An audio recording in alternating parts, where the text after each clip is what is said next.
திசாநாயக்கත් ඇවිල්ලා ඔබේ ඡන්දය ඉල්ලුවා. අනුර දිසානායක வந்து உங்களுடைய வாக்களை கேட்டார். මොකක්ද එයා කිව්වේ? அவர் என்ன சொன்னார்? අපි තමුන්නාන්සලා හම්බ වෙන්න ආවි මේ ජනතාව රැවට්ටීමේ දේශපාලනය නතර කරන්න ඕන. நாங்கள் உங்களை சந்திக்க வந்தது இந்த மக்களை ஏமாற்றும் அரசியலை நிப்பாட்டுவதற்காக.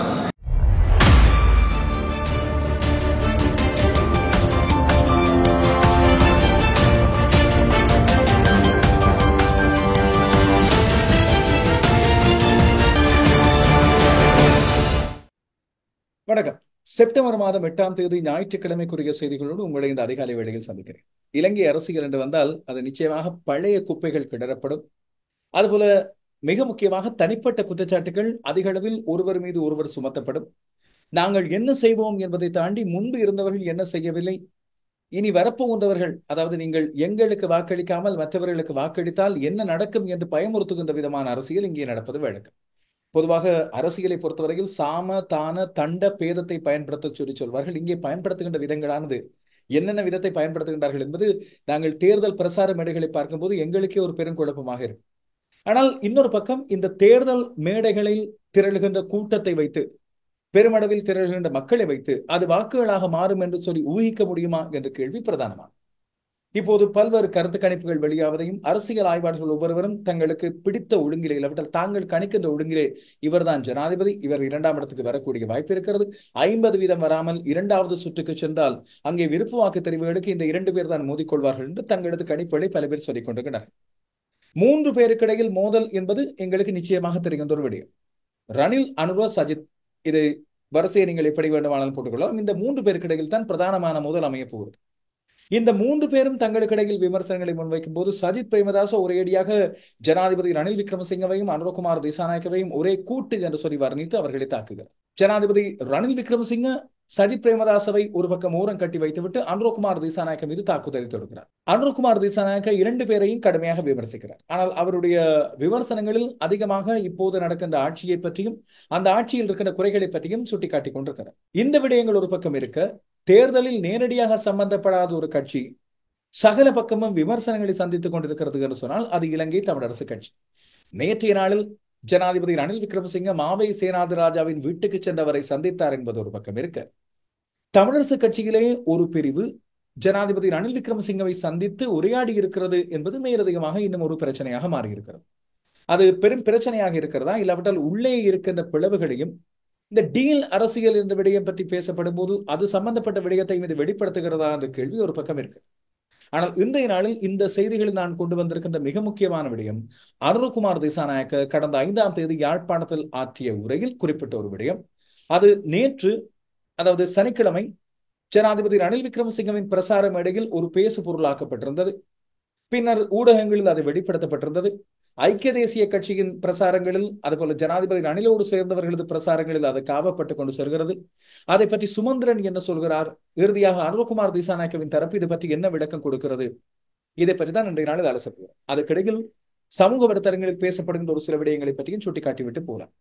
சமூக வலைத்தளங்களில் நாங்கள் எங்களது தோற்றப்பாட்டில் இருக்கின்ற அரசியல், எங்களது மனநிலைப்பாடு எவ்வாறு இருக்கிறது, நாங்கள் ஊகிக்கின்ற விடயங்கள், அதுபோல எங்களுக்கு தெரிந்த விடயங்கள் எது வேண்டுமானாலும் எழுதலாம். எங்களுக்கு ஏ என்ற வேட்பாளரை பிடிக்கும், பி என்ற வேட்பாளரை பிடிக்காது என்பதற்காக ஏயை புகழ்ந்து ஏ எப்படிப்பட்டவர், பி எப்படி மோசமானவர் என்று சொல்லி தாராளமாக விமர்சிக்கலாம்.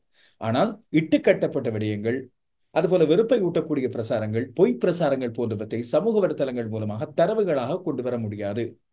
அது நிச்சயமாக குற்றவியல் அடிப்படையில் தண்டனைக்கு உள்ளாக்கப்படக்கூடியது, இணையவழி குற்றத்தில் சேர்க்கப்படக்கூடியது என்ற விடயம் மீண்டும் மீண்டும் வலியுறுத்தப்பட வேண்டியதாக இருக்கிறது. காரணம், ட்விட்டரில் அண்மை காலமாக பார்த்த, இப்போது எக்ஸ் என்று சொல்லப்படுகின்ற அந்த விடயத்தில் அண்மை காலமாக பார்த்த பிரதான வேட்பாளர்களுக்கு எதிராக சித்தரிக்கப்பட்ட சில கருத்துக்கள், அதுபோல சில ஸ்கிரீன்ஷாட்ஸ் என்று சொல்லி பயன்படுத்தப்படக்கூடியதாக சொல்லுகின்ற பொய் பிரசாரங்கள் போன்றவை கொண்டு வரப்பட்டு அவை இப்போது நேரடியாக குற்ற விசாரணை பிரிவுக்கு அனுப்பப்பட்டிருப்பதாகவும், இது பற்றிய சைபர் குற்றங்கள், இணையவழி குற்றங்கள் பல பதியப்பட்டுக் கொண்டிருப்பதாக, 1000க்கு மேலே இப்படியான குற்றங்கள் பதியப்பட்டிருப்பதாகவும் ஒரு தகவல் ஒன்று கிடைத்தது.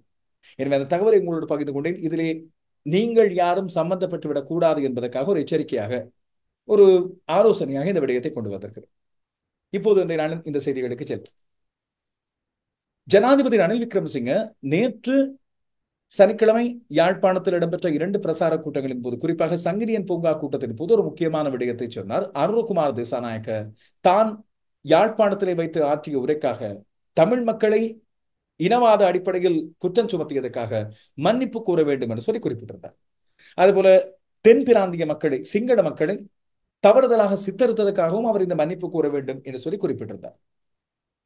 அனுரகுமார் திசாநாயக்க அப்படி இனவாதமாக ஏதாவது ஒரு விடயத்தை சொன்னாரா, இல்லாவிட்டால் யாழ்ப்பாண மக்களை ஜனாதிபதி ரணில் சொன்னது போல மிரட்டினாரா? இந்த கேள்வி ஒரு முக்கியமான விடயம். சஜித் பிரேமதாச தரப்பிலும் இந்த விடயங்கள் ஓரளவு அங்கே இங்கே சுட்டிக்காட்டப்பட்டுகின்றன. தமிழ் தரப்பில் ஒரு சில விமர்சனங்கள், சில ஊடகங்கள், சமூக வலைத்தளங்களில் இப்படியான விமர்சனங்கள் எடுத்திருந்த அனுரகுமார் திசாநாயக்க இப்படியான விடயம் என்று சொல்லிவிட்டார். ஆனால் நாடாளுமன்ற உறுப்பினர் சுமந்திரன் அவருக்கும் ஜேவிபிக்கும் இடையில், இல்லாவிட்டால் அவருக்கும் அனுரகுமார் திசாநாயக்க இடையில் பெரிய அளவு ஒற்றுமையோ இல்லாவிட்டால் புரிந்துணர்வோ கிடையாது. ஏற்கனவே சுமந்திரனின் தூண்டுதலால் தான் தமிழரசு கட்சி சஜித் பிரேமதாசவுக்கு ஆதரவு அளிக்கிறது என்று சொல்லப்பட்டு வருவது உண்டு. அவர்தான் தமிழரசு கட்சியின் பேச்சாளராக இங்கே கருதப்படக்கூடியவர். எனவே அவர் பிரதிபலிக்கின்ற விடயங்கள் தமிழரசு கட்சியின் ஒட்டுமொத்தமான விடயமாக கருதப்படக்கூடிய வாய்ப்பு இருக்கிறது. அவர் சொல்கின்றார், அனுரகுமார் திசாநாயக்கவை பற்றி தான் நன்கு அறிவேன். அவர் பேசிய அந்த உரையில் இனவாதமாக எந்த ஒரு விடயமும் இடம்பெறவில்லை, அது இனவாதத்தை பிரதிபலிப்பதாக அமையவில்லை என்பது தான் அறிந்த ஒரு விடயம் என்று சொல்லி அவர் இங்கே குறிப்பிடுகிறார். அனுரகுமார் திசாநாயக்க தரப்பை எப்போதும் கடுமையாக விமர்சிக்கின்ற ஜனாதிபதி ரணில் விக்ரமசிங்க நேற்று இடம்பெற்ற கூட்டத்திலே தமிழ் மக்களை அனுரகுமார் திசாநாயக்க மிரட்டி இருக்கிறார், அவர் இனவாத கருத்துக்களை கொண்டு வந்து விதைத்திருக்கிறார் என்று சொல்லி இங்கே குறிப்பிட்டிருந்தார். அனுரகுமார் திசாநாயக்க அப்படி என்ன அந்த உரையிலே தெரிவித்திருந்தார்? உங்களுக்கு முழுமையான உரையை, இந்த 54 நிமிட உரையை தந்திருந்தேன். இதற்காக நான் இவ்வாறு சொல்வதை அடுத்து உடனடியாக அனுரகுமார் திசாநாயக்கவுக்கு ஆதரவான கருத்துக்களை முன்வைக்கிறேன் என்று சொல்லி இங்கே நீங்கள் கருதுவது நியாயமானதல்ல. நான் 2 பக்க தரப்புகளையும் சொல்ல வேண்டும். காரணம், இதிலே அனுரகுமார் திசாநாயக்கவுக்கு எதிராக ஜனாதிபதி ரணில் விக்ரமசிங்க முன்வைத்த கருத்து, அதுபோல நாடாளுமன்ற உறுப்பினர் சுமந்திரன் தமிழ் தரப்பு சார்பாக முன்வைத்திருக்கின்ற கருத்து, அனுரகுமார் திசாநாயக்க இறுதியாக வழங்கியிருக்கின்ற விளக்கம், இந்த 3 விடயங்களையும் சொல்ல வேண்டியது என்னுடைய கடமை என்று நான் நம்புகிறேன். காரணம், ஜனாதிபதியின் நேற்றைய உரையை முழுமையாக பதிவிட்டிருந்தேன், அனுரகுமார் திசாநாயக்கவின் உரையையும் முழுமையாக தந்திருந்தேன். அதே போல நேற்றைய நாளில் ஜனாதிபதி ரணில் விக்ரமசிங்க சந்தித்த மாவை சேனாதிராஜா அவரோடு பேசிய விடயத்தை பற்றி, மாவை சேனாதிராஜாவை குறித்த அவர் குறிப்பிட்ட அந்த ஒலிக்குறிப்பையும் வழங்கியிருந்தேன். அனுரகுமார் திசாநாயக்க தன்னுடைய உரையிலே குறிப்பிடுகின்றார், தெற்கில் மாற்றத்துக்காக மக்கள் ஒன்று திரண்டு கொண்டிருக்கும் போது நீங்கள், அதாவது யாழ்ப்பாண மக்கள், வடக்கு மக்கள் அதற்கு எதிராக வாக்களித்தால் அது தெற்கிற்கு எத்தகைய செய்தியை சொல்லும் என்று நினைத்து பாருங்கள். மாற்றத்துக்கு எதிரானவர்களாக தெற்கிற்கு உங்களை நீங்கள் காட்டிக்கொள்ள விருப்பமா என்று அவர் கேட்கிறார். அதாவது தெற்குக்கு நீங்கள், தெற்கு அழிக்கின்ற அந்த சம்மதத்துக்கு எதிரானவர்களாக காட்டிக்கொள்ள நீங்கள் சித்தரிக்கப்பட விரும்புகிறீர்களான்னு சொல்லி கேட்கிறார். தான் உறுதியாக கூறுகிறேன், நாங்கள் வெற்றி பெறுவோம், ஆனால் வெற்றிக்கு எதிராளிகளாக இருப்பதை விட நீங்கள் பங்காளிகளாக இருங்கள் என்று சொல்லி ஒரு அழைப்பு விடுத்திருந்தார். இந்த விடயம் தான் சர்ச்சைக்குரியதாக மாற்றப்பட்ட ஒரு விடயம். மாதன்ன பௌகி காலை புறாவட்டම උතුරේ ජනතාව තුළ දකුණු ජනතාව පිළිබඳ සැකයක් තිබුණා. දකුණු ජනතාව තුළ උතුරේ ජනතාව ගැන සැකයක් තිබුණා. හැබැයි ඒක සැලකිය යුතු ප්‍රමාණයකින් දැන් අඩු වෙලා තිබෙනවා. හැබැයි දකුණේ වෙනසක් සඳහා ජනතාව පෙළගැසලා තිබියදී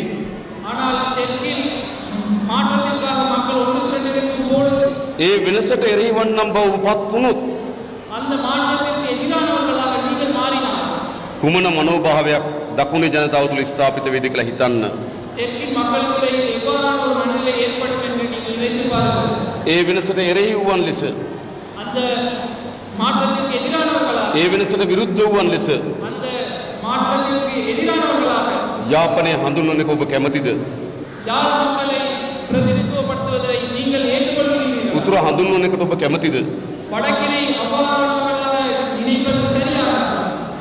මම ඔබට නැවත සහතික කරන්නම්. අපි ජයග්‍රහණය කරනවා. හැබැයි ජයග්‍රහණය පංගුකරුවන් බවට ඔබ පත් වෙන්න. ඊට එරෙහිවන් ලෙස ඔබ පත් වෙන්න එපා. කවදාවත් සුමන්දිරන් සජිත් ප්‍රේමදාස දීපු සහතිකය සහාය අපි ජාතිවාදීව ගන්නේ නැහැ. හැබැයි ඔබට මතකද 2015 දී TN එක මෛත්‍රීපාල සිරිසෙන්ට සහාය දෙන්නම් කියලා තීරණය කරපුවාම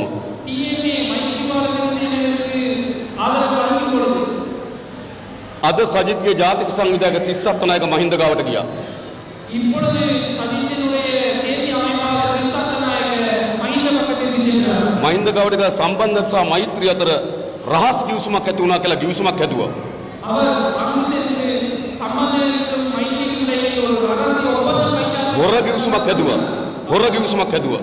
அவர் போலியான ஒப்பந்தத்தை அவர் தூக்கி காட்டினார். එදා TNA මෛත්‍රියට සහාය දෙනවා කියලා තීන්දුව ගන්නකොට අනෙක් අය ඇසුරුනේ හිම.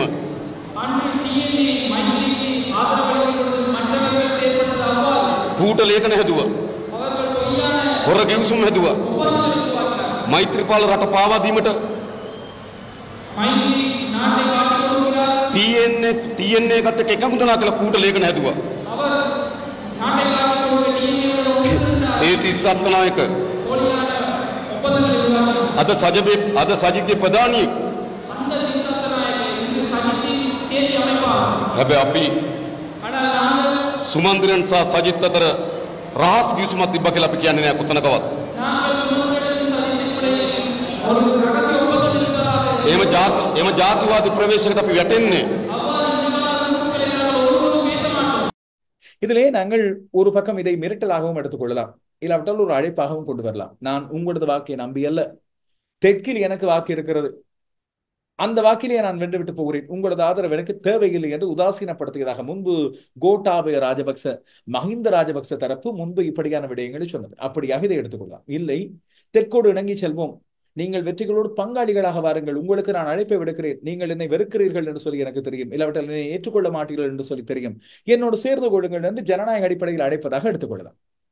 இந்த விடயம் அன்புகுமார் திசாநாயக்க அங்கே சொன்ன துணி, அதற்கு தமிழிலே மொழிபெயர்த்த கோகிலன் வழங்கிய வடிவம் ஆகியவற்றை வைத்து பார்க்கும்போது அவ்வாறான மிரட்டல் துணியில் இருந்ததாக தெரியவில்லை, மக்கள் அவ்வாறு கருதவில்லை. நேற்றைய நாளில் ஜனாதிபதி ரணில் விக்ரமசிங்கே இதை தெரிவிக்கும் வரை අනුර දිසානායකත් ඇවිල්ලා ඔබේ ඡන්දය ඉල්ලුවා. අනුර දිසානායක நாயகம் வந்து உங்களுடைய வாக்களை கேட்டார். මොකක්ද එයා කිව්වේ? அவர் என்ன சொன்னார்?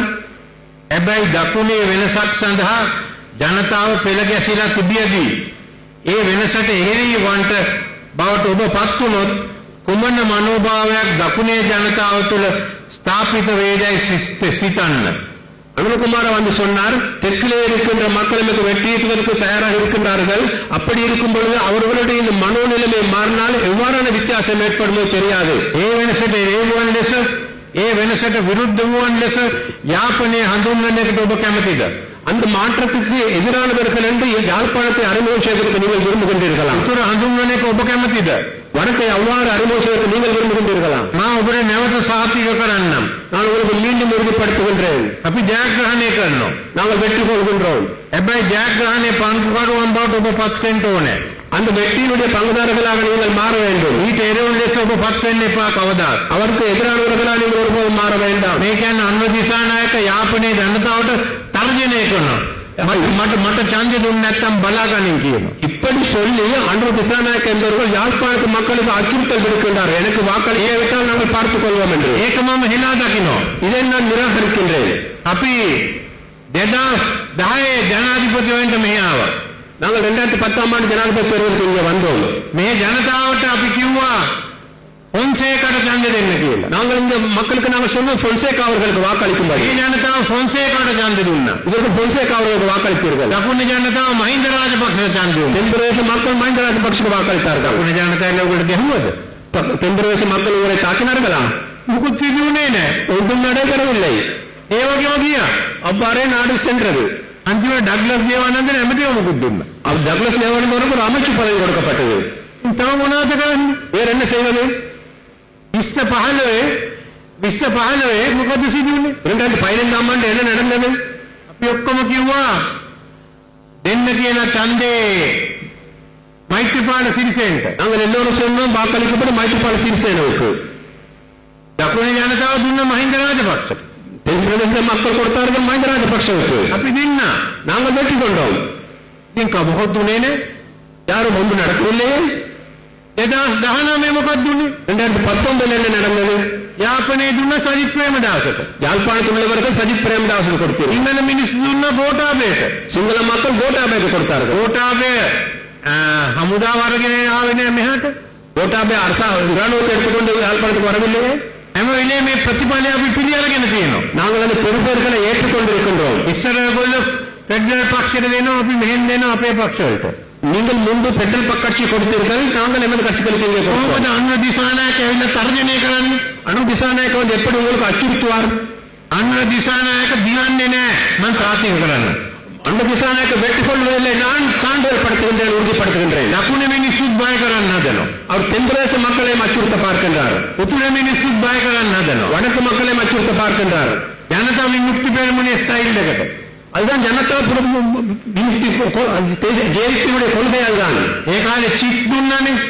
அந்த காலத்தில் චිට් கொடுத்தார்கள். මගේ මිත්‍ර අන්න දිසානායකට මං කියනවා වහාම යාපනයේ ජනතාවගෙන් උතුර ජනතාවගෙන් සමාව ඉල්ලන්න කියලා මං කියනවා. என்னது நண்பர் அன்ற திசாநாயக்கு நான் கூறுகின்றேன், உடனடியாக யாழ்ப்பாண மக்களிடம் வடக்கு மக்களிடம் அவர் மன்னிப்பு கோர வேண்டும். මගේ මිත්‍ර අනුර කුමාර දිසානායකට මං කියනවා සිංහල මිනිස්සුගේ නම පාවිච්චි කරලා කැත කරපු නිසා සිංහල මිනිස්සුගෙන් සමාව ඉල්ලන්න කියලා. நண்பர் அனுகுமார் திசாநாயக்கு நான் கூறுகின்றேன், தென் பிரதேசத்தில் சிங்கள மக்களுடைய பெயரை பாவித்து அவர்களுடைய பெயருக்கு அவமானம் ஏற்படுத்தினால் சிங்கள மக்களிடம் அவர் மன்னிப்பு கோர வேண்டும். ඊට පස්සේ ගිහින් විපක්ෂවාදී වෙන්න කියන. அதற்கு பின்னர் போய் எதிர்க்கட்சியில் அமர்ந்து கொள்ளும்படி கூறுகின்றேன். என்ன பக்கம் என்ன பேசுங்க? வேற எங்கே அவர் செல்ல வேண்டி இருக்கின்றது? யாப்பனேட்டு என்ன பெரிய யாழ்ப்பாணத்துக்கு வர முடியாமல் போகும். மிக கட்டாய் கட்டாய் கட்டாய் කියනවා. படு மோசமானது மோசமானது மோசமானதுன்னு சொல்லி ஜேவிபி தர்ஜனேව දාන්න එපා කියන්නේ. இந்த ஜேவிபி அச்சுறுத்தலை செய்ய வேண்டாம் என்று நான் சொல்கிறேன். අපි බය වුණේ නැහැ ඉස්සෙල්ලම. මේ සැරේ බය වෙන්නෙත් නැහැ, ඉඩ දෙන්නෙත් නැහැ කියලා මම කියනවා. நாங்கள் இதற்கு முன்பு பயப்படவும் இல்லை, இப்பொழுது பயப்படவும் இல்லை, இதுக்கு பிறகு இடம் கொடுப்பதும் இல்லை. தமிழ் தரப்பிலும் கூட இதற்கு எதிர்ப்பு வெளிவந்ததாக தெரியவில்லை. இதைத்தான் நாடாளுமன்ற உறுப்பினர் சுமந்திரன் குறிப்பிடுகின்றார். இனவாத ரீதியாக இந்த கருத்து அங்கே குறிப்பிடப்படவில்லை என்று சொல்லித்தான் நினைப்பதாகவும், அதில் எந்த ஒரு இனவாத கருத்து துணிக்கவில்லை என்று தான் கருதுவதாகவும் அவர் சொல்லியிருந்தார். சுமந்திரன் இன்றைய நாளில் வழங்கிய தன்னுடைய பேட்டியிலே, ஊடகங்களுக்கு வழங்கிய பேட்டிகளை சொல்கின்றார், தேசிய மக்கள் சக்தியின் ஜனாதிபதி வேட்பாளர் இனவாதத்தை அடிப்படையாக கொண்ட கருத்தினை வெளியிடவில்லை. தென்பகுதி மக்கள் மாற்றத்தை எதிர்பார்க்கின்றார்கள். இந்த தேர்தல் மூலமாக அந்த மாற்றம் வரும். ஆனால் வடபகுதி மக்கள் இந்த மாற்றத்தின் ஒரு பகுதியாக மாறவில்லை என தென்பகுதி மக்கள் தெரிவிக்க கூடும். இதைத்தான் ஜனாதிபதி வேட்பாளரான அனுரகுமார் திசாநாயக்க அங்கே குறிப்பிட்டார். இந்த சொற்களை பயன்படுத்தி இதை அவர் தெரிவித்த வேளையில் இது கோட்டாபய ராஜபக்சவின் கூற்றை நினைவுபடுத்துகிறது என தெரிவித்தனர் என்று சுமந்திரன் குறிப்பிட்டார். நானும் குறிப்பிட்ட அந்த விடயத்தை தான், அதாவது கோட்டாபய ராஜபக்ச முன்பு சொன்ன அந்த விடயத்தை தான் இந்த துணி ஞாபகப்படுத்துகிறது. நேற்றைய தினம் ஜனாதிபதி வேட்பாளர் அனுரகுமார் திசாநாயக்க யாழ்ப்பாணத்திலே உரையாற்றுகிற போது மாற்றம் சம்பந்தமாகவும் தெற்கிலே மக்கள் ஒரு மாற்றத்தை ஏற்படுத்துகிற வேளையிலே வடக்கு மக்கள் அதுக்கு ஆதரவாக அதிலே பங்காளிகளாக இல்லாமல் இருக்கிறார்கள் என்றொரு கருத்தை சொல்லியிருக்கிறார். இந்த கருத்து சம்பந்தமாக பலவிதமான விமர்சனங்கள் எழுந்திருக்கின்றன. அதற்கு காரணம் கோட்டாபய ராஜபக்ச ஜனாதிபதி ஆன உடனேயே அவர் பதவியேற்கிற போது இதை போன்ற ஒரு கருத்து சொல்லப்பட்டிருந்தது. அதாவது வடக்கு மக்கள் பங்குதாரர்களாக தன்னோடு இருந்திருக்கவில்லை என்று அவர் கவலைப்பட்டு சொல்லியிருந்தார். ஆனால் அவரை ஜனாதிபதி ஆக்கினவர்களே அவரை துரத்தி அடித்தார்கள். அப்பொழுது தெரிந்திருக்க வேண்டும் வடக்கு மக்களுடைய தீர்க்க தரிசன பார்வை சரியானதாகத்தான் இருந்திருக்கிறது என்று. மாற்றத்தை பற்றி பேசுகிற போது தெற்கிலே கடந்த 2 வருட காலமாக ஒரு மாற்றம் வேண்டும் என்ற உணர்வும் அதற்கான ஒரு முயற்சியும் நடைபெறுகிறது என்பது உண்மை. நாங்களும் மாற்றத்தை வரவேற்கிறோம். ஆனால் நாங்கள் எங்களுடைய மக்கள் கேட்டுக்கொண்டிருக்கிற மாற்றம் 70 வருடங்களுக்கு மேலாக நாங்கள் சொல்லிக் கொண்டிருக்கிற மாற்றம். எங்களுடைய கவலை தெற்கில் இருக்கிறவர்கள் அதிலே பங்குதாரர்களாக வராமல் இன்னமும் இருந்து கொண்டிருக்கிறார்கள். அவர்களுடைய மனங்கள் எப்பொழுது மாறப்போகிறது என்ற ஒரு ஆதங்கம் இருக்கிறது. ஆனால் இந்த கருத்தை நான் முதல்ல கேள்வியுற்ற போது இது ஒரு இனவாத கருத்தாக நான் கருதவில்லை. திரு அனுரகுமார் திசாநாயக்க அவர்களை நன்கு அறிந்தவன் என்ற வகையிலேயும் அவர் ஒரு இனவாத கருத்தாக இதை சொல்லியிருக்க மாட்டார் என்று நான் நம்புகிறேன். சில கருத்துக்கள் சொல்லப்படுகிற போது அது எப்படியாக மக்களிடத்திலே கொண்டு செல்லப்படுகிறது என்பதை வைத்து சில எண்ணங்கள் உருவாகும். ஆகையினாலே இது ஒரு துரதிர்ஷ்டவசமான ஒரு சம்பவம். ஒரு இனவாத கருத்து இல்லை என்று நான் நம்புகிறேன். ஆகையினாலே எங்களுடைய மக்கள் எதிர்பார்க்கிற மாற்றத்தையும் முழுமையாக நாட்டிலே ஏற்படுத்தப்பட வேண்டும். அவர் வென்றாலும் தோற்றாலும் அதற்கும் உறுதுணையாக இருப்பார் என்று நாங்கள் நம்புகிறோம். அவர் வென்றாலும் தோற்றாலும் அவர் சொல்லுகிற மாற்றத்தையும் ஏற்படுத்துவதற்கு நாங்களும் தயாராகத்தான் இருக்கிறோம். நாட்டிலே ஊழல் போன்ற விடயங்கள் முற்றாக ஒழிக்கப்பட வேண்டும் என்பதில் எங்களுக்கு மாற்று கருத்து கிடையாது.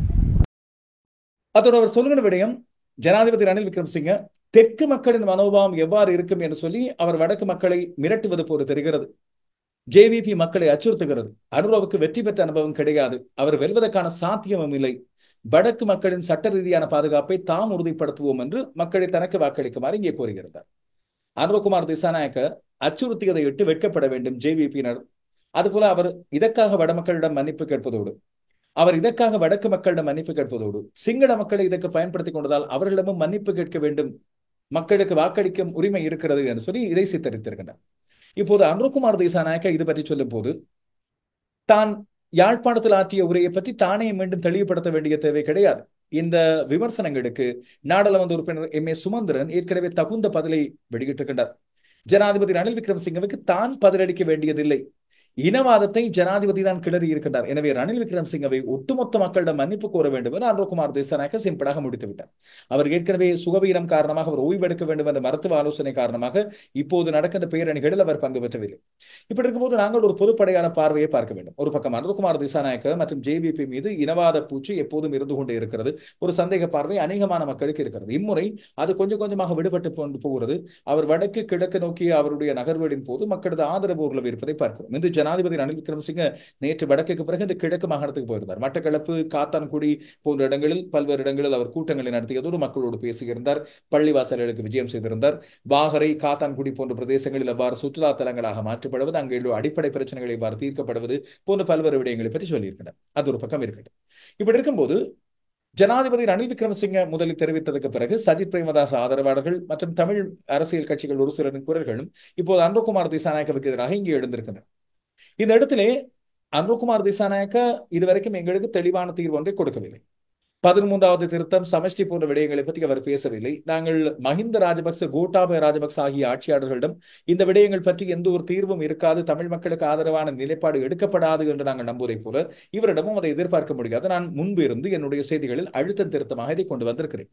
அதுதான் அவருக்கு வாக்களிப்பதில் தமிழ் மக்களுக்கு இருக்க வேண்டிய ஒரு தயக்கம். ஆனால் அவர் சொல்கின்ற இன்னொரு விடயத்தின் மீது நம்பிக்கை வைக்கலாம். காரணம், தேசிய மக்கள் சக்தி என்ற பெயரை மாற்றி அரசியலுக்குள் களமிறங்கிய பிறகு அவர்கள் எல்லா மக்களையும் ஒரே பார்வையாக பார்க்கின்றார்கள். இளைஞர் மக்கள் அனைவருக்கும் ஒரே விதமான நீதி இருக்கும். அதுபோல நாட்டை முன்னேற்றும் பொருளாதார பிரச்சனை போன்ற விடயங்களில் தாங்கள் தேசிய பொது பிரச்சனை தொடர்பாக ஒன்றாக வேலை செய்ய வேண்டும் என்று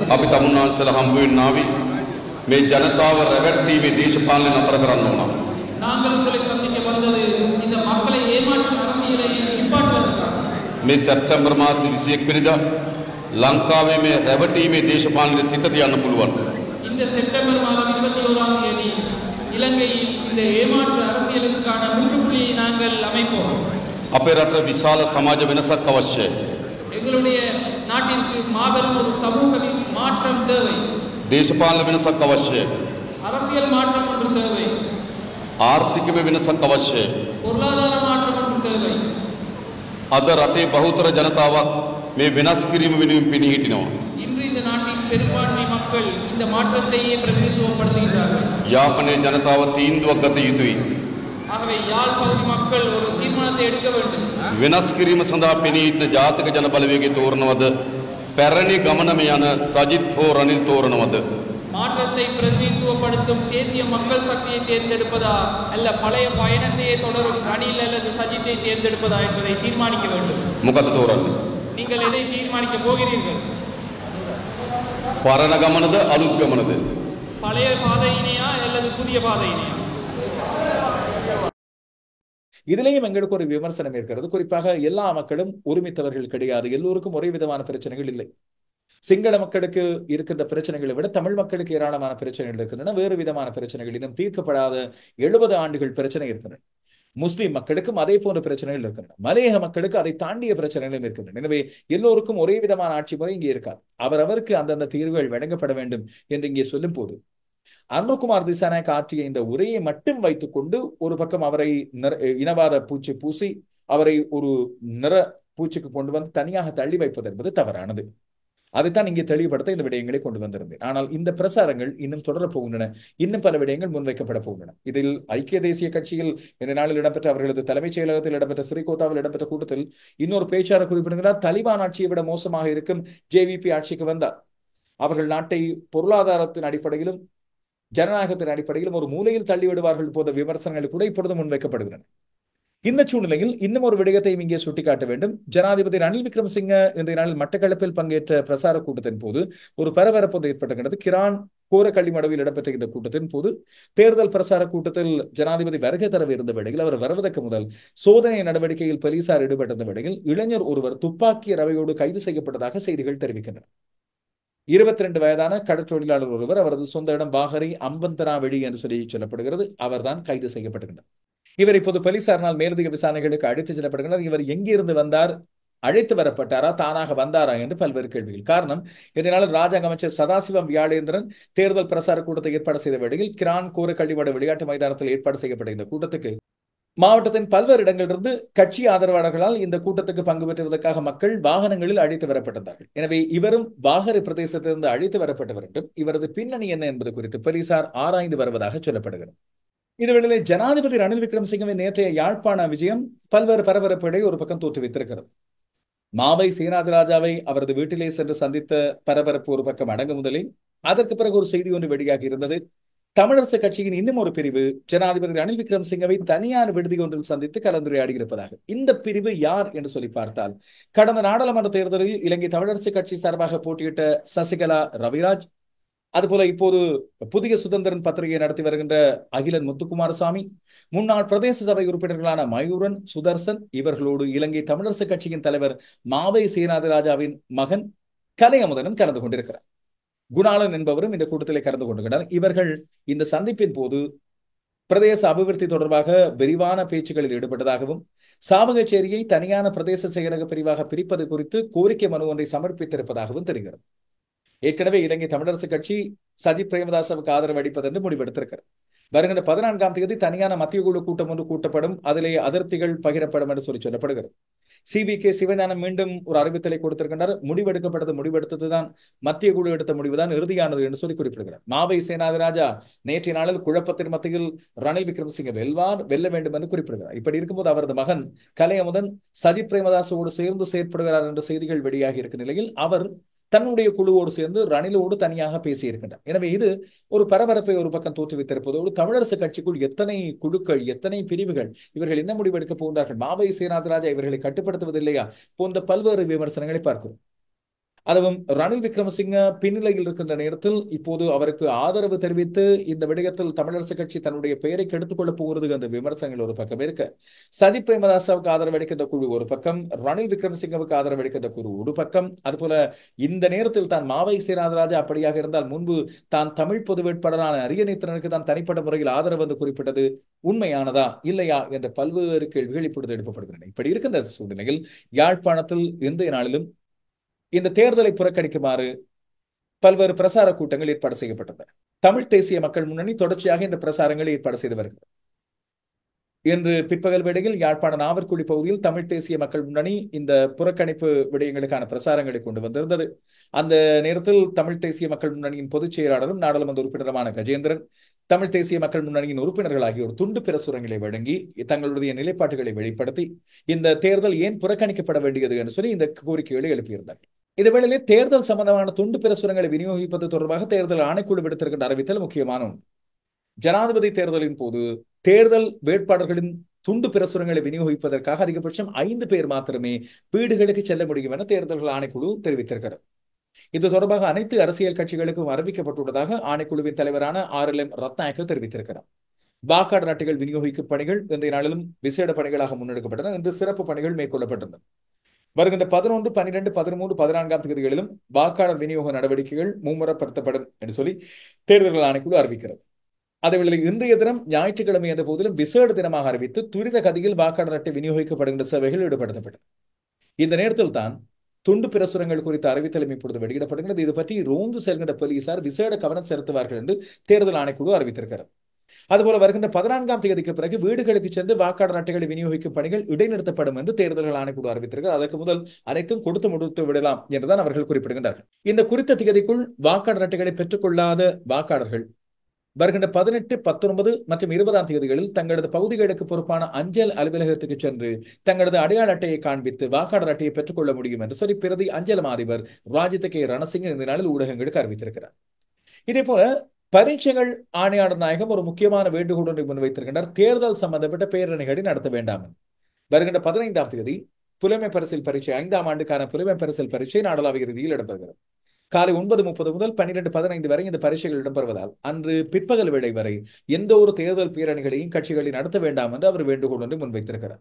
பரீட்சை நேரத்தில் பரீட்சை நிலையங்களான பாடசாலைகளுக்கு அருகே கூட்டங்கள், ஆர்ப்பாட்டங்கள், தேர்தல் பேரணிகளை நடத்த வேண்டாம் என்றும் ஒலிபெருக்கிகளை பயன்படுத்துவதை தவிர்த்துக் கொள்ளுமாறும் அனைத்து ஜனாதிபதி வேட்பாளர்கள் மற்றும் ஆதரவாளர்களுக்கு பகிரங்க வேண்டுகோள் ஒன்றை பரீட்சை ஆணையாளர் நாயகமான அமித் ஜெயசுந்தர வேண்டுகோளாக முன்வைத்திருக்கிறார். தயவு செய்து அவதானித்துக் கொள்ளுங்கள். இறுதியாக தேர்தல் குறித்த 2 செய்திகள். ஒன்று, 2019ஆம் ஆண்டு ஜனாதிபதி தேர்தலோடு ஒப்பிடும் போது இம்முறை தேர்தலில் வன்முறைகள் குறைவாக இருக்கிறது என்று சொல்லி ஒரு அறிவித்தல் வெளியாகி இருக்கின்றது. இது உண்மையா இல்லையா என்பதை களத்தில் இருக்கின்ற மக்கள் நீங்களும் தான் இங்கே குறிப்பிட வேண்டும். ஆனால் நான் அவதானிக்கின்ற வகையிலும் கூட இம்முறை அநேகமாக இணைய வழியான மோதல்கள் பல இடம்பெற்று வருவதையும், வாக்குவாதங்கள் இடம்பெற்று வருவதையும், பரஸ்பர குற்றச்சாட்டுகள் இடம்பெற்று வருவதையும் பார்க்கிறேன். ஆனால் வன்முறை சம்பவங்கள் பதிவானது குறைவாகத்தான் இருக்கிறது. ஜூலை 31ஆம் தேதி முதல் செப்டம்பர் 5ஆம் தேதி வரையான பதிவுகளை வைத்து பார்த்தால் 2460 தேர்தல் வன்முறை சம்பவங்கள் பதிவாகி இருக்கின்றன. ஆனால் 11 முறைப்பாடுகள் மாத்திரமே வன்முறைகளாக பதிவாகி இருப்பதாக தேர்தல்கள் ஆணைக்குழு தெரிவித்திருக்கிறது.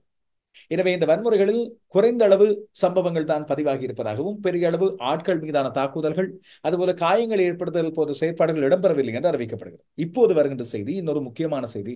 இது பற்றி நாங்கள் அத்தனை பேரும் அறிந்து கொள்ள வேண்டியது அவசியம். சமூக வலைத்தள பயனாளர்களின் அடிப்படையில் சீனர்கள் உட்பட வெளிநாட்டு பிரஜைகளை உள்ளடக்கிய இணையவழி நிதி மோசடிகள், அதுபோல இணையவழி குற்றச்செயல்கள் அதிகரித்திருப்பதன் காரணமாக குற்றப்புலனாய்வு பிரிவு மேற்கொண்டுள்ள விசாரணைகளுக்கு ஆதரவு அளிக்கும் வகையில் சீனாவிலிருந்து சிறப்பு குற்றப்புலனாய்வு பிரிவின் அதிகாரிகள் 10 பேர் இலங்கைக்கு வருகின்றனர். இவர்கள் தேர்தல் சம்பந்தப்பட்ட குற்றச்செயல்கள் தொடர்பாகவும் ஆராய்வார்கள் என்றும், இணையவழி அவதூறுகள், மோசடிகள் போன்ற விடயங்கள் பற்றியும் சிறப்பு கவனம் செலுத்துவார்கள் என்றும் தெரிவிக்கப்படுகிறது. ஆனால் பிரதானமாக அவர்கள் அழைக்கப்பட்டிருப்பது நாடு முழுவதும் அண்மை காலமாக இணைய வழியில் நிதி மோசடி செய்யும் சம்பவங்கள் அதிகரித்து வருவதன் காரணமாக அந்த சம்பவங்களோடு தொடர்புடையவர்கள் பல பேர் கைது செய்யப்பட்டு வருகின்றார்கள். எனவே இது பற்றிய விசாரணைகளை முன்னெடுப்பதற்கு, அதுபோல இதில் சிறப்பு ஆலோசனைகளை இலங்கையின் குற்றப்புலனாய்வு பிரிவினருக்கு வழங்குவதற்கு, இணையவழி குற்றங்கள் எதிர்காலத்தில் தடுப்பதற்கு போன்ற நடவடிக்கைகளுக்கு அவர்கள் தீர்வு வழங்கும் விதமாக வெளிவிவகார அமைச்சின் ஒத்துழைப்போடு போலீசார் சீனாவின் விசேட குற்றப்புலனாய்வு பிரிவின் உதவிகளை நாடியிருந்தார்கள். எனவே இதையடுத்து அவர்கள் இப்போது வருகை தர இருப்பதாக தெரிவிக்கப்படுகிறது. கடந்த 3 மாதங்களில் மாத்திரம் இந்த இணையவழி நிதி மோசடி குற்றச்சாட்டுகளின் அடிப்படையில் 31 சீன பிரஜைகள் உட்பட 137 சந்தேக நபர்கள் கைது செய்யப்பட்டதாக செய்திகள் தெரிவிக்கின்றன. அவைதான் இன்றைய நாளின் மிக முக்கியமான செய்திகள். இந்த செய்திகள் பற்றிய உங்களுடைய கருத்துக்கள், விமர்சனங்கள் ஆகியவற்றை தொடர்ந்து எதிர்பார்த்திருக்கிறேன்.